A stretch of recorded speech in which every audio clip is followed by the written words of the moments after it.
Hello, everybody, and welcome to the Jerich Show. I am Javad Malik, as always.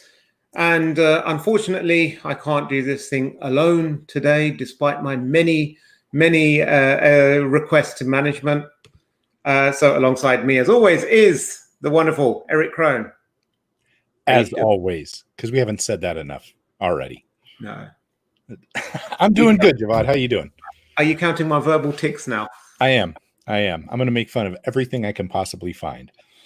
Okay, speaking of making fun of something, it's really easy to make fun of people when they do something wrong or they make a mistake. So let's make fun of this, this story. No, it's not something to make fun of. I'm just being silly. But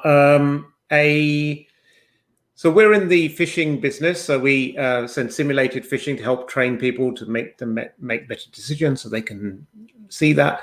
And our customers, they're free to send out whatever phishing templates they want. They can edit some of those templates as well to whatever they want to make it more realistic, to test their employees better. So yesterday, the Tribune, a newspaper, sent out a phishing email to their staff. And they received a bit of a backlash because it was considered slightly insensitive. Talk us through what happened here, Eric. Yeah, so this was very unfortunate. But what happened is the people that were in charge of sending the simulated phishing attacks there, they actually pulled a community template. It wasn't even one that KnowBe4 did themselves or we did ourselves. It was one that someone in the community had used and submitted, and they took that and they tweaked it a little bit. And in this case, what they did is they said, we're going to be giving targeted bonuses of $5,000 to $10,000 each this year. And, basically a click here to do what you need to do sort of thing. The problem with this is this particular publication had just done some major cuts. They were, people are in financial distress as it is. There's lots of things that go on like that at this time where the timing of something like this was just very, very bad. And as unfortunate as it is, sometimes these things happen. So this is a lesson about things like this and taking into account sort of the tone of what's going on around this. And, I like to think also anytime you're doing a red team type activity or a pen testing activity, you need to make sure the scope is defined and you know how far you can go, because it's easy to cross the line if you don't. I agree. And one thing that I believe firmly in is if you're the security team and you send out a phishing email and people respond negatively to that, or they're really, really annoyed, I don't think the phishing email is the cause. It's brought the symptoms to underlying symptoms to light, that the relationship that your users has with the security team is not ideal. So I'd say, in those circumstances, before you send out a phishing email, let's look at the relationship you have and understand what that is with the users. And I think, sending something out at this point, it's going to get a reaction. And, the objective of phishing tests isn't to catch people out. Because if you were to do that, then HR could work with the team and they could say, okay, these are all these people's good points and bad points, or, let's pull their files up. Oh, that person took time off because of some family bereavement. So let's send them a phishing email pretending to be from the funeral director. Well, yeah, you're going to get them to click on it and you get to say ha to them, but, at what cost? So I think it's really important to remember that these are obviously technical offerings that you're deploying, technical tools, but you, the human, have to make the decision, and you have to be very aware of the fact that you're dealing with other humans on the other side.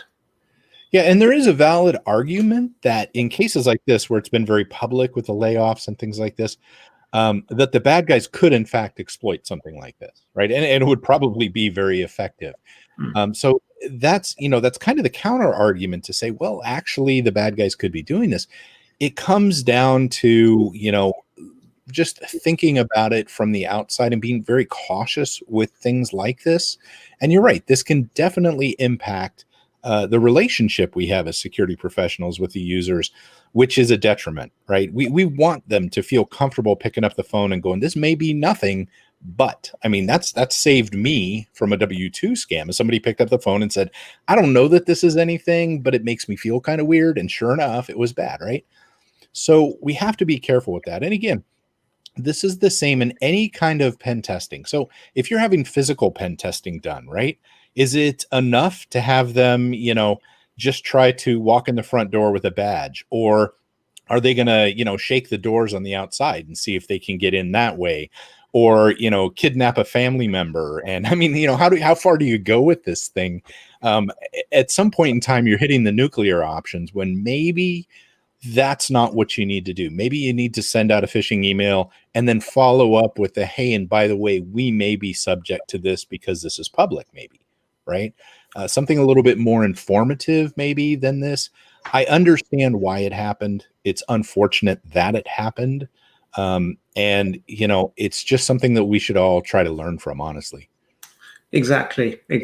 And just to not to labor the point too much, but phishing is one avenue. It's probably the biggest avenue in social engineering as it is at the moment, but it's only one avenue. And we're not trying to make people only phishing experts. We want them to just think about cybersecurity as a whole and make better risk decisions.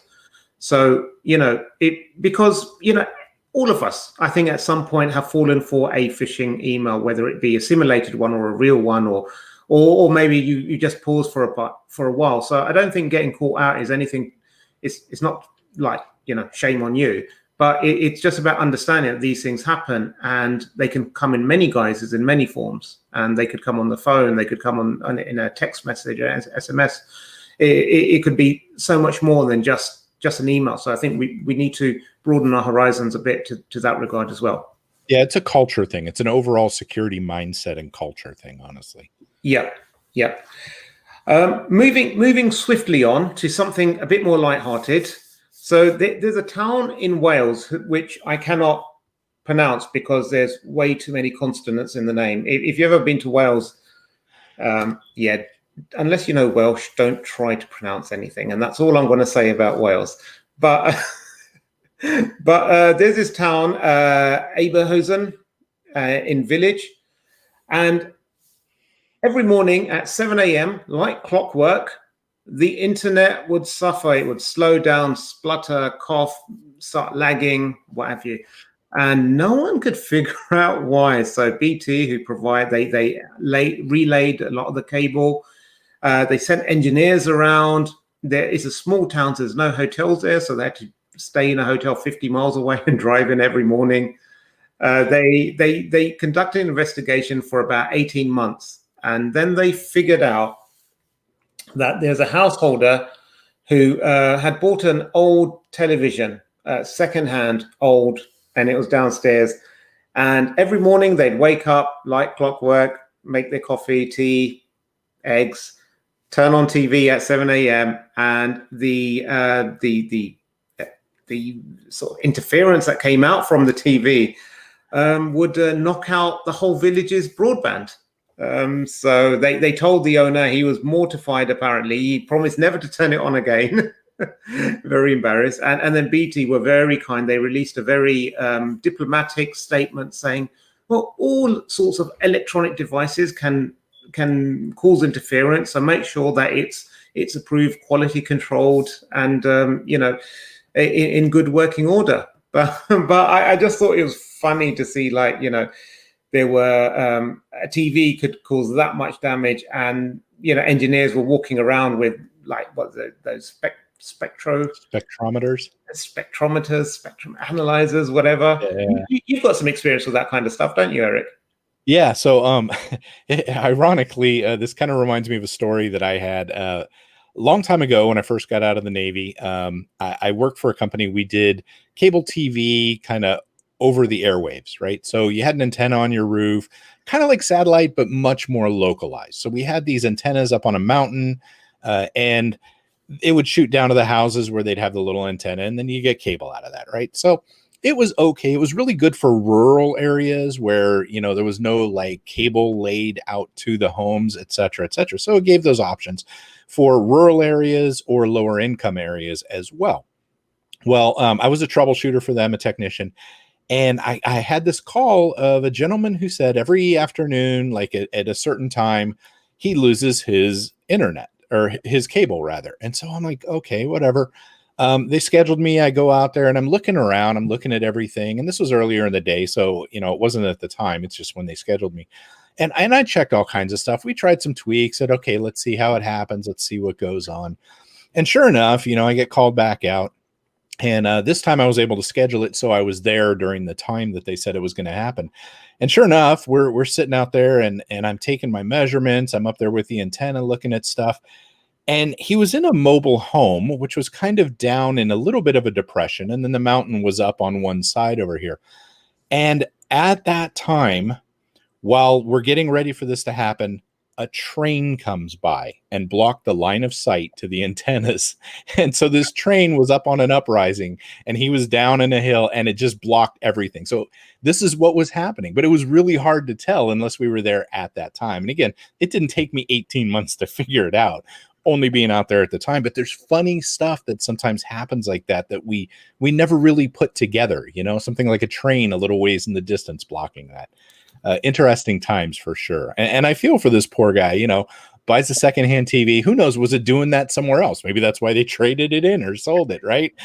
They were tired of taking their village down. I don't know. But can you imagine a year and a half and then how your neighbors are going to look at you in that little village? Like, yeah. And I think on the other side of the world, China's sitting there thinking, so if we want to take down that nation, we just need to sell a whole bunch of really cheap, really nice TVs at a loss with this feature built in that we can remotely enable. Hey, Huawei, start the TV production. No, you're just giving them ideas. Right. No, it is amazing though how some of those things like that and how it could actually be weaponized if you think about it. That's pretty funny. If they were able to isolate how that were to happen, and especially with smart TVs that are connected. Let's put on our tinfoil hats now, right? And then all of a sudden, Skynet comes alive and starts snowing out all of our internet access. So we're grounded. I mean, imagine that. Gosh, what a world we live in. I'm gonna go dig a bunker. Well, to quote our Chinese friends, it's Huawei or the highway. Oh man. On that note, let's leave these poor folks to have the rest of their day back. What do you say?